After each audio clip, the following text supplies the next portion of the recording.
é quase que literalmente visto, possível de se ver a olhos nus aquilo que Deus está fazendo.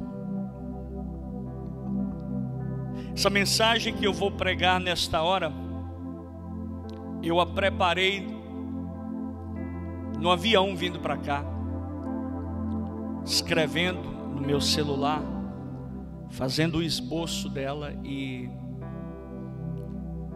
quando eu cheguei aqui, o Senhor continuou falando fortemente no meu coração, e a confirmação foi tão e é tão séria e é tão convicta, é tão necessário a gente ouvir esta mensagem que vocês vão ouvir hoje, que pelo menos 3 pessoas, sem saber de nada, comentaram algo semelhante, ou até me mandaram imagens da sua Bíblia no texto que nós vamos ler hoje. Então, por isso é muito mais do que convicto, é muito mais do que convincente, é muito mais certo do que eu próprio imagino, que o próprio Deus preparou essa mensagem, esta palavra para o seu coração nessa noite. Quero convidar você a abrir a sua Bíblia no livro do Apocalipse, é o último livro da Bíblia, capítulo de número 4, Apocalipse,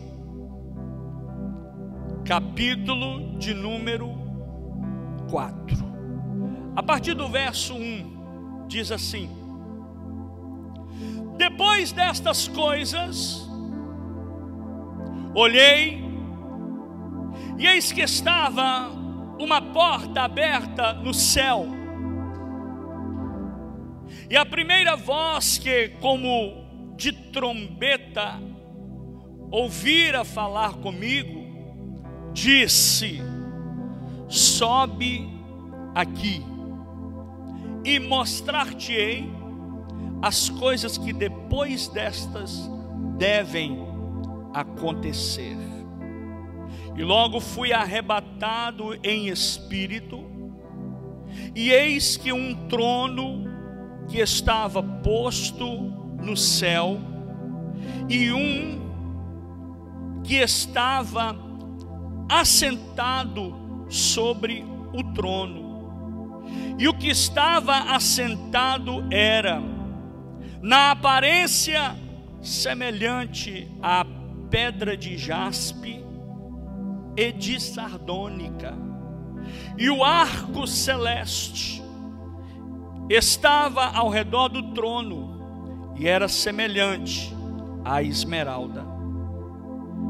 E ao redor do trono havia 24 tronos, e vi assentados sobre os tronos 24 anciãos, vestidos de vestes brancas, e tinham sobre a cabeça coroas de ouro. E do trono saíam relâmpagos e trovões e vozes, e diante do trono ardia 7 lâmpadas de fogo, as quais são os 7 Espíritos de Deus.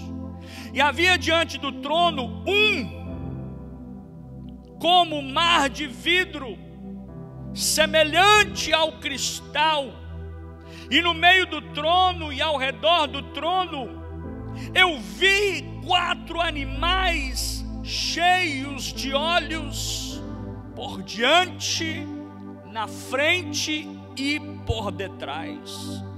O primeiro animal era semelhante a um leão, o segundo animal era semelhante a um bezerro, e tinha o terceiro animal o rosto como de homem, e o quarto animal era semelhante a uma águia voando.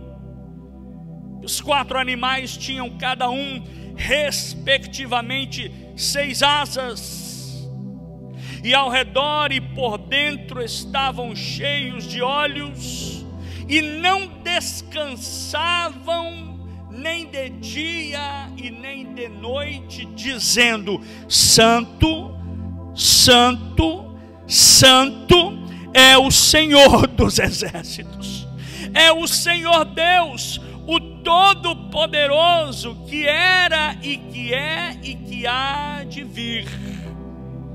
E quando os animais davam glória, vou repetir, e quando os animais davam glória e honra, escute o que eu vou dizer para essa igreja, até animal dá glória a Deus, viu? E quando eles davam glória e honra e ações de graças ao que estava assentado sobre o trono, ao que vive para todo sempre. Deixa eu perguntar à igreja que veio dar glória a Jesus aqui nessa noite. Só quem veio dar glória a Ele, dê glória a Ele nessa noite. Os 24 anciãos prostravam-se diante do que estava assentado sobre o trono, adoravam o que vive para todo sempre e lançavam as suas coroas diante do trono, dizendo: digno és, Senhor, de receber glória, de receber honra e de receber poder, porque Tu criaste todas as coisas e por Tua vontade são e foram criadas. Eu quero convidar você nesta noite para levantar a sua voz comigo, deixar a sua Bíblia no banco, levantar as suas mãos, esquecer do aluguel que vai pagar, esquecer do trabalho amanhã, esquecer de quem está doente, esquecer de quem não está aqui e focar, olhar agora, como a Bíblia nos disse, olhar para aquele que está sentado num alto e sublime trono. Por quê, pastor? Porque Ele é digno, Ele é digno. Eu vou dizer novamente, Ele é digno de receber honra, glória, poder e majestade. Levanta a sua voz e adore a Jesus nesta noite. Levanta a sua voz e adore a Ele nesta noite. Pai, nós Te adoramos, não porque queremos, mas Te adoramos porque Tu mereces toda a adoração. A Tua palavra diz que os céus manifestam a glória de Deus e o firmamento anuncia as obras das Suas mãos. A Tua palavra diz que os oceanos, os 7 mares, nas suas ondas, é como se eles estivessem curvando diante da Tua grandeza. A Tua palavra diz que até os animais reconhecem a Tua glória. Senhor, nesta noite eu quero dizer que esta igreja, que este povo, eles reconhecem o Senhor e vieram aqui para Te dar glória. Só quem veio dar glória, Ele dê glória nessa noite, em nome de Jesus. Tome o seu assento, por gentileza. Nós estamos vivendo, meus amados e queridos irmãos, minutos, se não segundos, ou talvez milésimos de segundos, que antecedem a vinda do nosso Senhor. A terra geme, a natureza clama, o universo todo já sabe. Só que existem alguém que ainda não foi avisado. Existem alguém que ainda está desapercebido e dormindo.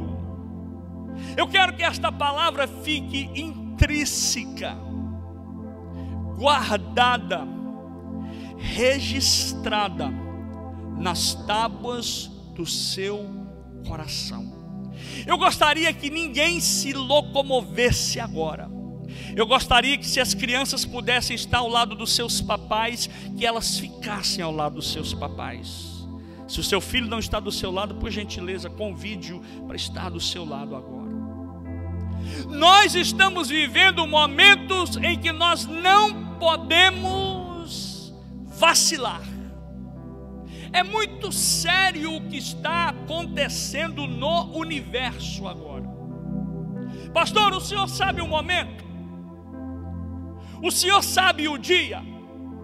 O senhor sabe a hora que Jesus vai voltar? Não, mas a palavra de Deus, no Evangelho de São Mateus, diz que ninguém sabe dia, ninguém sabe hora, ninguém sabe momento, mas Jesus disse para os discípulos: da mesma forma com que vocês sabeis, da mesma forma com que vocês sabem identificar se vai chover ou não, quem aqui sabe identificar se vai chover ou não? Da mesma forma que você sabe se vai vir um vento forte, um vendaval ou não, se vai fazer frio ou calor, você saberá por sinais o dia da volta de Jesus. O texto que nós lemos de Apocalipse capítulo 4, ele nos fala de alguns acontecimentos que ainda estão por vir. Preste atenção nisso, para que você, quando chegar diante de Deus, não dizer que não foi avisado. E quando eu chegar diante de Deus, o Senhor vai dizer para mim: você lembra quando você estava naquele avião? Quando você estava naquele lugar e que eu falei para você: separe um momento para orar, para falar comigo. Separe um momento para ler a minha palavra, porque eu quero falar contigo. E eu falei com você e você não deu atenção à minha voz. Então, para que eu não seja cobrado por Deus e nem você, o Senhor está falando conosco nessa noite. Quantos crentes digam amém? Entre os capítulos 4, preste atenção, nós lemos Apocalipse 4. Entre os capítulos 4 e 7 do livro de Apocalipse, temos a descrição da visão que o apóstolo São João teve a respeito, acerca do trono de Deus e o livro selado com 7 selos. Eu vou tentar resumir e facilitar para o seu entendimento, porque o livro de Apocalipse e o livro de Daniel é muito difícil de se entender, porque foi escrito Daniel pelo menos em 3 línguas: grego, hebraico e aramaico. E uma língua arcadiana muito arcaica, muito mais antiga. E a tradução se torna um pouco complicada, além das revelações, dos símbolos, das visões que João teve e Daniel também teve. E quando João recebe esta visão, o apóstolo João teve esta visão, ele viu o trono de Deus e ele viu um livro selado com 7 selos. Se eu tivesse uma carta aqui, por exemplo, pegar esse guardanapo aqui e o dobrasse, porque antigamente as cartas eram escritas ou em papiro, ou em pergaminho, ou qualquer outro material muito mais antigo, talvez no tempo de João, até muito mais do que isso. Mas o fato é que foi dado a ele, foi mostrado a ele um livro que foi selado com 7 selos. Ou seja, uma carta, um pergaminho que fora enrolado, para que ninguém pudesse ver o que estava escrito por dentro. Por quê? Porque além de estar enrolado, a Bíblia diz que neste rolo havia 7 selos. É como se fosse esse guardanapo com um selo aqui em cima, um selo aqui embaixo, outro selo até dar o número de 7. Naqueles tempos, nos tempos de João, as autoridades, os reis, e quando alguém tinha que enviar uma mensagem muito importante, eles enviavam num rolo e com um selo que era cera derretida no fogo e selado, marcado com um anel de importância de um rei ou de uma autoridade, e selava a ponta para que ninguém abrisse ou quebrasse. Por isso que a Bíblia usa muitas vezes a expressão: quem será capaz de quebrar o selo?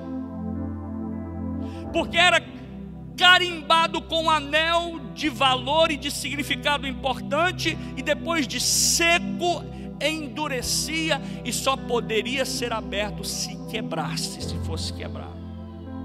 E João teve esta visão acerca do trono de Deus e o livro selado com 7 selos. Os capítulos 4 e 7 representam a segunda sessão do livro de Apocalipse. Enquanto na primeira sessão nós encontramos o capítulo 1 e o capítulo 3. Quando você for ler Apocalipse, leia por sessões. Leia o capítulo 1, capítulo 2 e capítulo 3. E aí você vai partir para a segunda sessão, que é o capítulo 4, 5, 6 e 7. Agora deixa eu dar uma boa notícia para você aqui nessa noite. Quantos querem ouvir a boa notícia? Diga: fala, Deus. No capítulo 1, no capítulo 2 e no capítulo 3 de Apocalipse, você vê tudo o que está acontecendo na terra. E alguém perguntou a um pastor essa semana passada: pastor, o senhor pregou a vida toda sobre escatologia. Para quem não sabe o que é escatologia, escatologia é o estudo dos últimos dias, das coisas que vão acontecer no fim. E esse pastor disse: eu preguei a vida toda, cerca de 35, 40 anos sobre escatologia, mas eu nunca pude ver como eu estou vendo com os meus olhos carnais e naturais a Bíblia se tornando em 3 dimensões. O que é isso? Parece que quando eu leio a Bíblia, eu estou vendo o que está acontecendo na casa do meu vizinho. Parece-me que quando eu estou lendo a Bíblia, eu estou vendo com os meus olhos, eu estou contemplando, eu estou podendo ver e vivenciar este momento. Quando a Bíblia fala de pragas, nós estamos vivendo pragas, sim ou não, gente? Quando a Bíblia fala de terremotos, nós já vivemos e ainda viveremos grandes terremotos, sim ou não, gente? Quando a Bíblia fala de sinais, outro sim, eu quero abrir um parêntese, que até o texto que o pastor leu aqui no início do culto está tão direcionado para a mensagem desta noite, que ele falou sobre isso, que sinais viriam e estão vindo e já vieram sobre a terra. E deixa eu dizer uma boa notícia para você, eu e você, meu irmão: se Jesus não vier agora para mim, nós experimentaremos o maior advento da face da história, o maior encontro do que a Bíblia diz que é dos santos, dos salvos, dos lavados e redimidos com o Cordeiro de Deus. Só quem vai encontrar com Jesus, levanta a sua mão, erga a sua voz e dá um glória para Jesus aí. Capítulo 1, 2 e 3 fala de tudo que estamos vivendo, mas quando eu chego no capítulo 4, o negócio muda.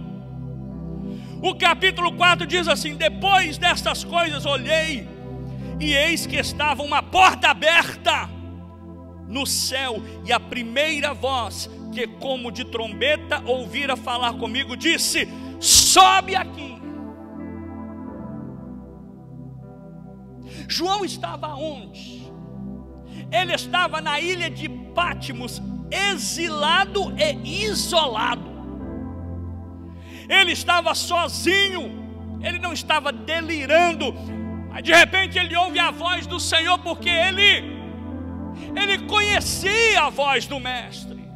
Quem anda com Jesus, quem tem comunhão com Deus, ele ouve a voz do Senhor. E o livro de Apocalipse, no capítulo 4, nesta introdução, é nada mais, nada menos que o Senhor dizendo: haverá um momento na terra que aquele que estiver conectado, aleluia, que aquele que estiver exilado ou isolado. Deixa eu abrir um parênteses bem grande para você aqui nesta noite.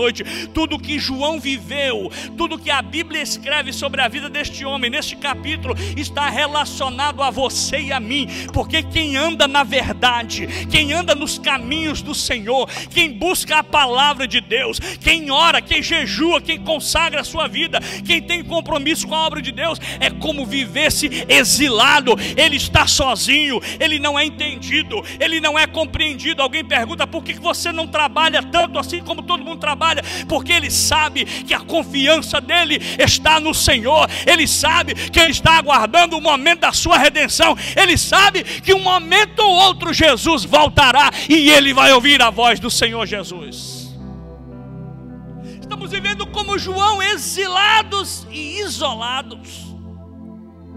Somos que como diferente de todo mundo. Eu disse essa semana, aliás, eu disse na sexta-feira na oração o seguinte. Sabe o que eu disse na sexta-feira na oração? Que nós que militamos a boa milícia não podemos nos embaraçar com as coisas desta terra. Trabalhar, você tem que trabalhar sim, glória a Deus. Para quem chegou agora do Brasil, trabalhe, ganhe o seu dinheiro, ajude a sua família. Para quem já está aqui há muitos anos, trabalhe, faça o que você tem que fazer. É normal, e tanto é normal que a Bíblia diz que, como nos dias de Noé, comiam, bebiam, casavam-se e davam-se em casamento, até que um dia ouviu-se um clamor: aí vem o noivo. Não é verdade? Parábola das 10 virgens, com Mateus capítulo 24, comiam, bebiam, ou seja, as pessoas estavam tendo a vida normal. Não é problema ter vida normal. Deus sabe que você precisa trabalhar, Deus sabe que você precisa levantar cedo para trabalhar, para ganhar o seu pão. O que a Bíblia está dizendo é: aonde está o teu tesouro, é aí aonde que vai estar o teu coração. Não coloque o teu coração nas coisas terrenas, mas aponte o teu alvo para as coisas que vêm do alto. Quantos podem adorar ao nome de Jesus?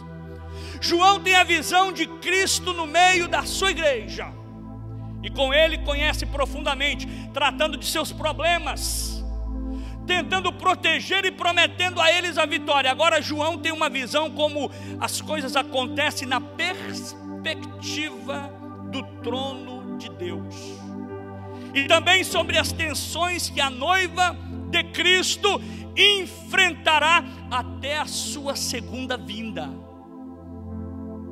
É isso que João estava recebendo de Deus.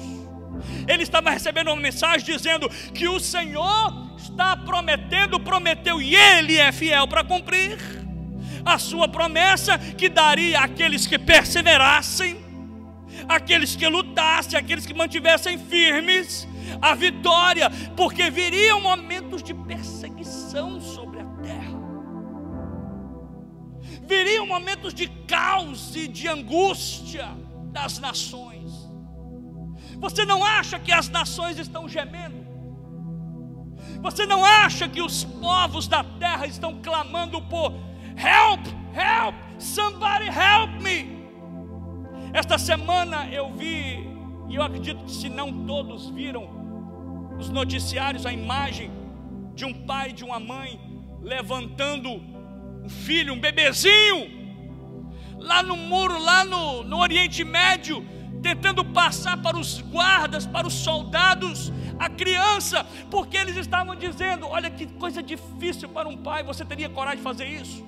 Dizer para as autoridades: está aqui o meu filho, Está aqui a minha filha, leve ele com você, porque aonde eu estou não é seguro. Olha a que ponto nós chegamos. E alguém pode perguntar: mas pastor, as coisas vão mudar? Podem até mudar, mas vão piorar, porque nós precisamos entender que o nosso destino não é terrenal, o nosso destino é Canaã. Momentos em que o pai tem que dar um filho para a autoridade, dizendo: eu não posso cuidar dele mais, porque eu não posso dar segurança a ele. Estamos vivendo dias difíceis, e é o que João recebe de Deus na visão do Apocalipse capítulo 4. O capítulo 4 até o capítulo 7 descreve todo o período entre a primeira e a segunda vinda de Cristo, e faz uma referência direta ao juízo final, com a condenação dos ímpios e a grande alegria dos que serão salvos.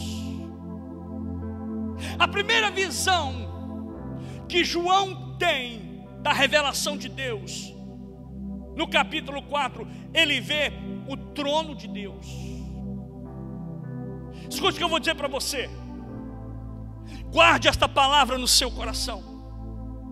Se de tudo que nós já vivemos nesta vida, se de tudo que nós já experimentamos nesta terra, e hoje vocês são testemunhas que nós dissemos aqui, minha esposa disse, de um lugar lindo e maravilhoso, e até brinquei com ela e disse: se porventura voltássemos para o norte, não voltaria para Boston, mas talvez para New Hampshire, porque é muito lindo, é belo, é deslumbrante, os olhos se enchem quando a gente vê toda aquela beleza.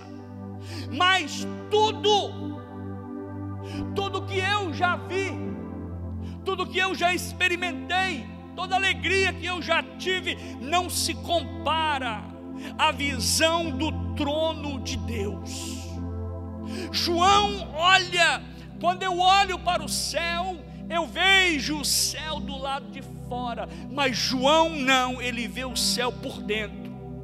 No capítulo 4 encontramos o apóstolo João sendo convidado a subir aos céus para que pudesse ver o que iria acontecer. Alguns teólogos dizem que o capítulo 4 é o momento em que o próprio Jesus chama a noiva, convida a igreja para ser arrebatada. Se você ler Apocalipse capítulo 1, capítulo 2 e capítulo 3, você vai poder ver a igreja, você vai poder se ver no capítulo 1, 2 e 3, mas no capítulo 4, neste arrebatamento de João, é o símbolo do arrebatamento da igreja. Você não vê mais a igreja no capítulo 5, você não vê mais a igreja no capítulo 6, e só vai ver a igreja no final dos capítulos do Apocalipse, porque até lá eu já estarei, você já estará desfrutando das mansões celestiais na eternidade, porque é isso que nós almejamos. Quantos almejam ir para o céu nessa noite? Levanta a mão e adore a Jesus aí. Capítulo 4, encontramos João sendo convidado a subir ao céu para que pudesse ver o que iria acontecer, e imediatamente João se achou em espírito, ou seja, ele não subiu fisicamente, nem mesmo viu e ouviu com os seus olhos e os seus ouvidos carnais, porque ninguém, guarde isso, ninguém suportaria ver o que João viu em corpo humano. Portanto, ele teve um arrebatamento de espírito, e aí ele viu o trono. Você já imaginou o que é isso? O trono de Deus no céu. Trono significa autoridade, trono significa domínio, trono significa poder e honra. E aqui começa a ficar clara a expressão bíblica que diz o que deve acontecer. João contempla que nada acontece por acaso. Deixa eu dizer para você, meu irmão, nada acontece nesta vida por acaso, que a história, Deus está no controle da história e existe um trono no alto dos céus que é controlado e que rege toda a história da humanidade e que rege e controla todas as coisas, e nesse trono está o Criador, o Deus Todo-Poderoso, que governa o universo e conduz a história segundo os seus propósitos, porque Ele é Deus. Deixa eu perguntar, quem veio adorar esse Deus aqui nessa noite? Dê uma forte salva de palmas para Jesus aí.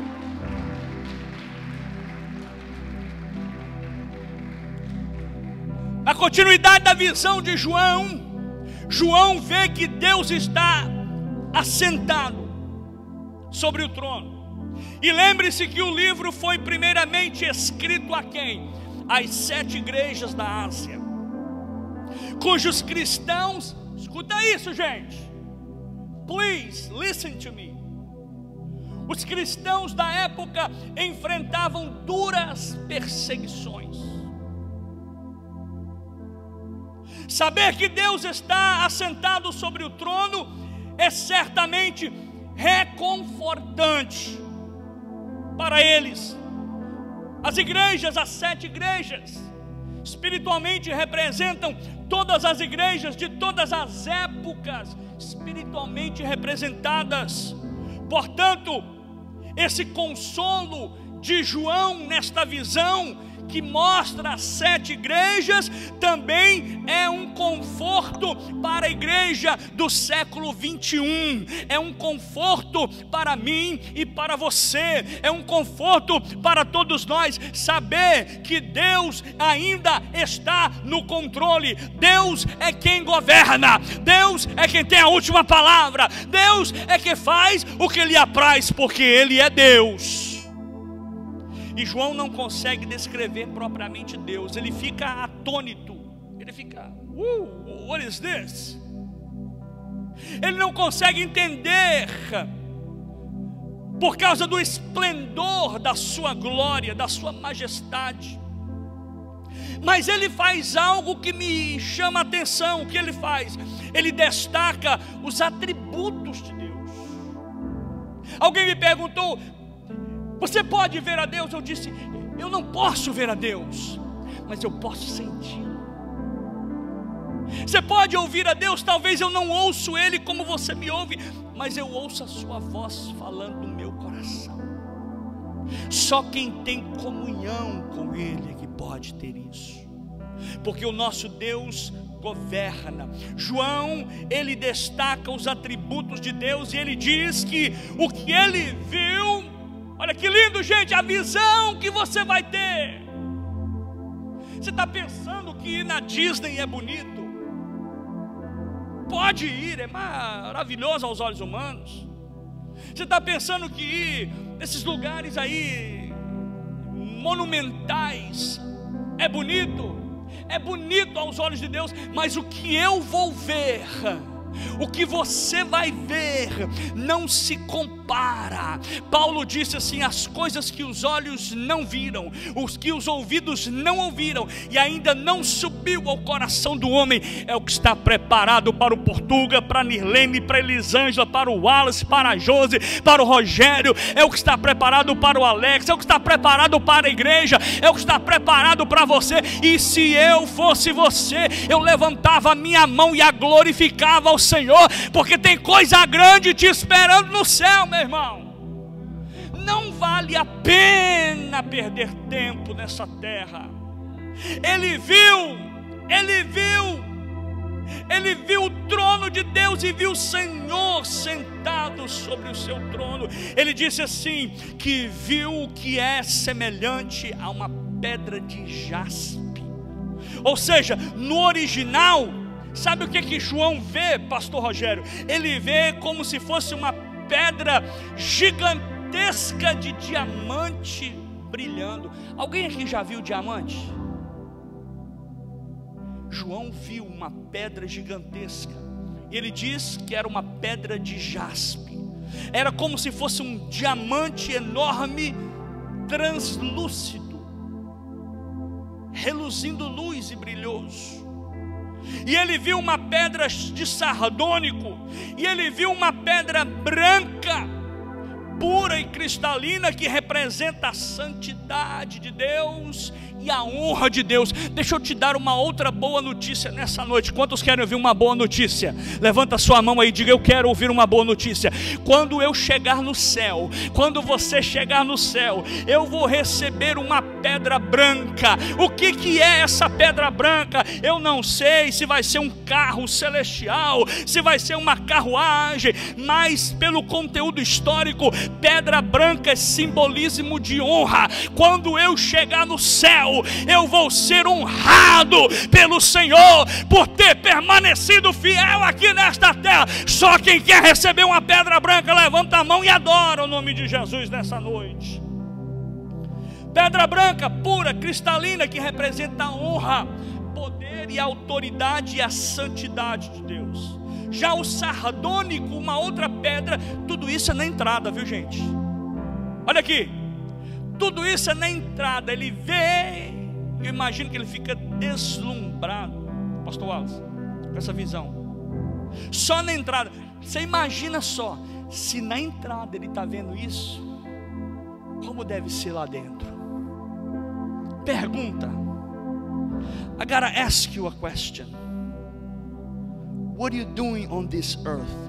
O que você está fazendo nessa terra? Por que você está perdendo tempo com essas coisas? Por que você está perdendo tempo em falar de coisas, compartilhar coisas, Facebook e outras coisas por aí, que não vão te edificar? Enquanto você deveria estar gastando, investindo o seu tempo em dizer como João: eu vi o Senhor. Porque quem pode dizer eu vi o Senhor é porque gastou tempo com Ele. Eu não acredito que João estava brincando de amarelinha lá na ilha de Patmos, mas ele estava orando ao Senhor. Ele já sabia, porque o Senhor o revelara. E a Bíblia diz que João também teve uma outra visão, além dessas pedras monumentais, a pedra de esmeralda, que simboliza a graça e a misericórdia de Deus. Ou seja, há e existe uma aliança que demonstra que, porque eu sou eleito do Senhor, eu terei disposição, a disponibilidade de tudo isso. E logo após ele teve uma outra linda, maravilhosa visão. Qual é? A visão de um arco celeste. Nós aqui chamamos de arco-íris, que é o símbolo da promessa que o Senhor fez com Noé. Você vê que quando chega no céu, quando eu digo que o que a gente faz na terra, irmã Elisângela, é o reflexo do que está acontecendo no céu, tem gente que não acredita. Quando eu digo que a gente canta, pula, dança como a irmã dança, a gente nada mais, nada menos está ensaiando para uma grande festa que vai ter no céu.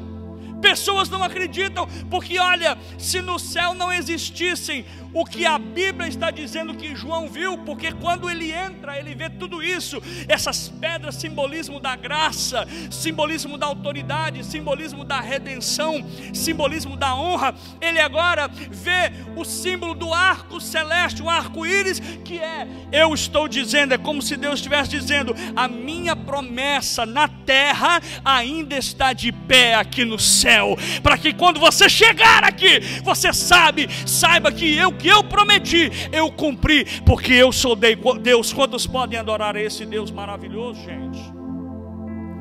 O arco celeste, João viu, e dentro do arco, gente, é tanta visão que eu ficaria aqui semanas com vocês para falar sobre isso. Dentro do arco celeste, ele viu relâmpagos, vozes e trovões, o que evidencia o juízo. Olha o símbolo disso. João está tendo uma visão, não para ele, mas ele está tendo uma visão para a igreja, para que ele pudesse escrever, presbítero Fernando, as igrejas da Ásia, 7 igrejas. e que esta visão, essas cartas, esses pergaminhos chegassem a eles e dissessem assim: olha, vocês estão vivendo perseguições, mas não se preocupe, porque tudo isso vai passar. Há um lugar preparado para você, há um lugar preparado para a sua casa, há um lugar preparado para a sua família. Ele tem a visão, e quando ele vê o arco celeste, o arco-íris, dentro do arco-íris, dentro do arco celeste, ele via relâmpagos, vozes e trovões, que o Espírito que o revelara diz para ele: isso é evidência do que, João? Que virá juízo de Deus e ira de Deus sobre a terra. Deus estava dizendo para João: corre a Esmirna, corre a Tiatira, corre a Laodiceia, corre a Pérgamo, corre a todas elas e diga: convertam-se, arrependam-se, busque a Deus, tire os seus olhos das coisas efêmeras, inúteis e passageiras, mas coloque os seus olhos em Jesus, que é o autor e consumador da nossa fé. E diante do trono estavam acesas 7 tochas de fogo, que simbolizam o Espírito Santo, que é sábio, que é santo, que tudo vê, e que é fogo consumidor contra os ímpios e fogo santificador em relação aos santos. No arco celeste é visto, antes dos relâmpagos, vozes e trovões. Isso quer dizer que a graça, ela antecede o juízo. Escuta isso, e eu vou fechar aqui só por causa do horário. Eu estou só na introdução da minha mensagem, porque uma mensagem, um esboço para você que vai me ouvir é o seguinte: a gente anota o que a gente quer falar, mas é Deus que começa a dar coisas para quem quer e precisa ouvir. Eu vou dizer de novo: o esboço são coisas que a gente anota para aquilo que a gente quer falar, mas quando a gente começa a falar, quem dita as regras daquilo que a gente precisa falar para alguém ouvir é o Senhor. E se tudo que você está ouvindo nessa noite não estiver neste pedaço de papel, é porque já foi escrito no pergaminho da eternidade para você ouvir isso. E ele diz o seguinte: na continuação da visão, João vê que Deus está sentado sobre o trono. No trono há o esplendor da glória do arco celeste, ou seja, da promessa. A promessa veio, mas lá no meio existe raios, trovões e gritos e uma palavra de Deus. Por quê? Porque o Senhor está mostrando a ele. Ele mostra com a sua autoridade.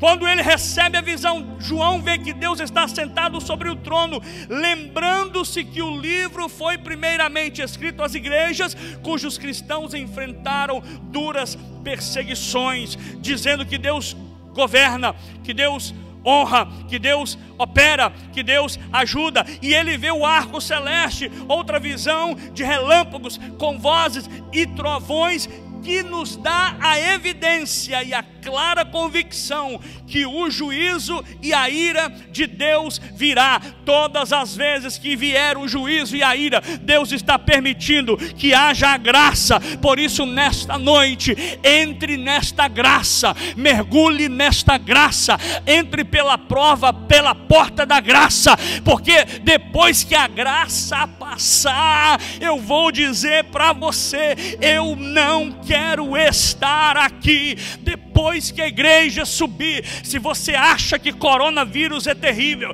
se você acha que a guerra no Oriente Médio é terrível, se você acha que a crise global é terrível, imagine depois que não tiver mais sal na terra e nem luz do mundo. Para que serve o sal, pastor? Para quem veio mais antigo sabe que quando não tinha geladeira, as pessoas colocavam sal no alimento, elas salgavam a carne. Para quê? Para que não apodrecesse, para conservação. Eu tenho uma notícia para você: este mundo ainda está conservado, este mundo ainda está preservado, porque existe sal na terra. No dia que o sal for tirado, este mundo vai apodrecer. Não é lugar de se viver, não é lugar habitável.